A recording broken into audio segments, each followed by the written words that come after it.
പഴയ പുസ്തകങ്ങളിലൊക്കെ വലിയ കാര്യങ്ങൾ ഒളിഞ്ഞിരിപ്പുണ്ടാവും അല്ലേ? ചിലപ്പോൾ ഒറ്റ നോട്ടത്തിൽ നമുക്ക് മനസ്സിലാവില്ല.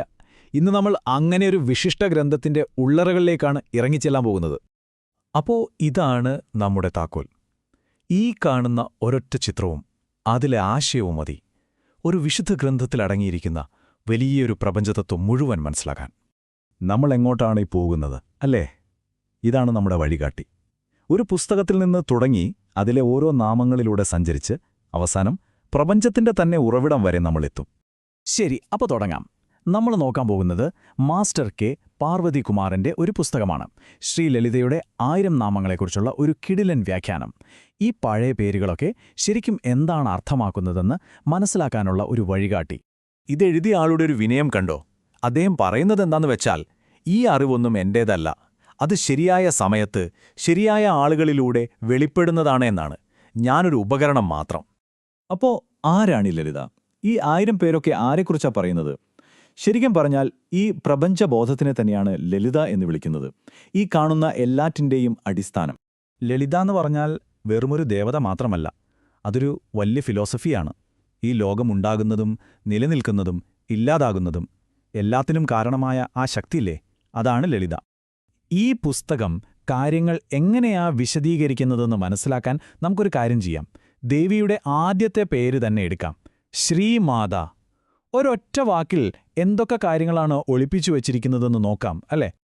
ശ്രീമാത കേൾക്കാൻ തന്നെ ഒരു ഭംഗിയുണ്ട് അല്ലേ? ഇതിന്റെ അർത്ഥത്തിന്റെ ആഴങ്ങളിലേക്ക് നമുക്കൊന്ന് പോയി നോക്കാം. ഏറ്റവും ലളിതമായി പറഞ്ഞാൽ ശ്രീമാത എന്നുവെച്ചാൽ പരിശുദ്ധയായ അമ്മ എന്നാണ്. സൃഷ്ടിയുടെ എല്ലാം അമ്മ. എല്ലാ ദൈവങ്ങളും ശക്തികളുമൊക്കെ ഉണ്ടാകുന്നത് ഈ അമ്മയിൽ നിന്നാണ്. പക്ഷേ കഥ തുടങ്ങുന്നത് ആ ശ്രീ എന്ന വാക്കിലാണ്. വെറും അമ്മയല്ല. ശ്രീ എന്ന് പറഞ്ഞാൽ എന്തൊക്കെയാണെന്ന് നോക്കിക്കേ. അറിവ്, ഐശ്വര്യം, വിജയം, പ്രകാശം, ഭാഗ്യം. എന്തിന് നമ്മൾ നിൽക്കുന്ന ഈ ഭൂമി പോലും ശ്രീയാണ്. അപ്പോ ശ്രീമാത എന്നു പറഞ്ഞാൽ ഇതിന്റെ എല്ലാം അമ്മയാണ്. മനസ്സിലായോ ആഴം? ഇനി നമുക്ക് വേറൊരു പേര് നോക്കാം. ഇതും അതുപോലെയാണ്. പുറമേ കാണുന്ന അർത്ഥത്തിൽ നിന്ന് നമ്മളെ ഉള്ളിലേക്ക് കൊണ്ടുപോകുന്നൊരു പേര്. ഒരു ദേവി സിംഹത്തിന്റെ സിംഹാസനത്തിലിരിക്കുന്നു. എന്തായിരിക്കും ഇതിനർത്ഥം? നിങ്ങളൊന്ന് ആലോചിച്ചു നോക്കൂ. സാധാരണ രീതിയിൽ ചിന്തിച്ചാൽ ഒരു രാജ്ഞി സിംഹത്തിന്റെ മുകളിൽ ഇരിക്കുന്നു, അതായത് മൃഗീയമായ ശക്തികളെയൊക്കെ നിയന്ത്രിച്ചു എന്നൊരർത്ഥം. പക്ഷേ യോഗശാസ്ത്രം പറയുന്നത് വേറൊരു കാര്യമാണ്. ആ സിംഹാസനം പുറത്തല്ല, നമ്മുടെ ഉള്ളിലാണ്. നമ്മുടെ മൃഗീയ സ്വഭാവങ്ങളെ, അതായത് ദേഷ്യം, വാശി, ഇതിനെയൊക്കെ നിയന്ത്രിക്കുമ്പോൾ നമ്മുടെ ബോധം ആ സിംഹാസനത്തിൽ ഇരിക്കുന്നുവെന്നാണ്. അപ്പോ ഏതാണ് ഈ സിംഹാസനം? അത് നമ്മുടെ ഹൃദയമാണ്. യോഗശാസ്ത്രത്തിൽ ഇതിനെ അനാഹത ചക്രമെന്ന് പറയും. സ്നേഹത്തിന്റെയും അനുകമ്പയുടെയുമൊക്കെ കേന്ദ്രം. അവിടെയാണ് നമ്മുടെ ബോധമിരിക്കേണ്ടത്. അതാണ് യഥാർത്ഥ സിംഹാസനേശ്വരി. ഈ ചിത്രം കണ്ടോ? ഇത് പ്രപഞ്ചത്തിന്റെ ഘടനയാണ്. പക്ഷെ ഒന്ന് ചിന്തിച്ചു നോക്കൂ, ഇത് നമ്മുടെ ഉള്ളിലെ ഘടനയും കൂടിയല്ലേ? പുറത്തുള്ളതെല്ലാം ഉള്ളിലുമുണ്ട്. ഇനി നമ്മൾ ഈ ചർച്ചയുടെ ഏറ്റവും ഗഹനമായ ഭാഗത്തേക്ക് കടക്കുകയാണ്. ഈ പ്രപഞ്ചം തന്നെ എങ്ങനെയുണ്ടായി, അതിനെപ്പറ്റിയാണ് ഇനി പറയുന്നത്. ശുദ്ധമായ ബോധത്തിൽ നിന്നുള്ളൊരു അഗ്നിയായാണ് അതിനെ വിശേഷിപ്പിക്കുന്നത്. ദേവിയുടെ ജനനത്തെക്കുറിച്ച് പറയുന്ന ഒരു പേരാണിത്, ചിദഗ്നികുണ്ഡ സംഭുത. അപ്പോ എങ്ങനെയാണ് ഈ പ്രപഞ്ചമുണ്ടായത്? ഒന്നാമത്, രൂപമൊന്നുമില്ലാത്ത ഒരു യാഥാർത്ഥ്യം, ഒരു ശൂന്യത പോലെ. പിന്നെ അതിൽ നിന്ന് ഉണ്ടാകണം എന്നൊരു ആഗ്രഹം, ഒരു ഇച്ഛ വരുന്നു.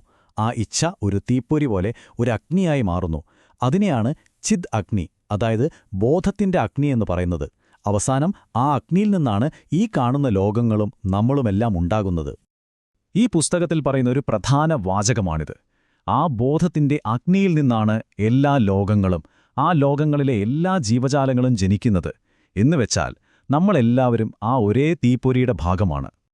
ഈ പുസ്തകം പറയുന്ന ഒരു കാര്യം കൂടി ശ്രദ്ധിക്കണം. ഈ സൃഷ്ടിയുടെ അഗ്നി, ഈ തീപ്പൊരി നമ്മുടെ എല്ലാം ഉള്ളിലുണ്ട്. അപ്പോൾ എന്റെ ചോദ്യം ഇതാണ്, നിങ്ങളുടെ ഉള്ളിൽ എവിടെയാണ് ആ തീപ്പൊരി നിങ്ങൾ കാണുന്നത്? എവിടെയാണ് ആ സൃഷ്ടിയുടെ ശക്തി അനുഭവപ്പെടുന്നത്? ഇതൊന്ന് ആലോചിച്ചു നോക്കൂ.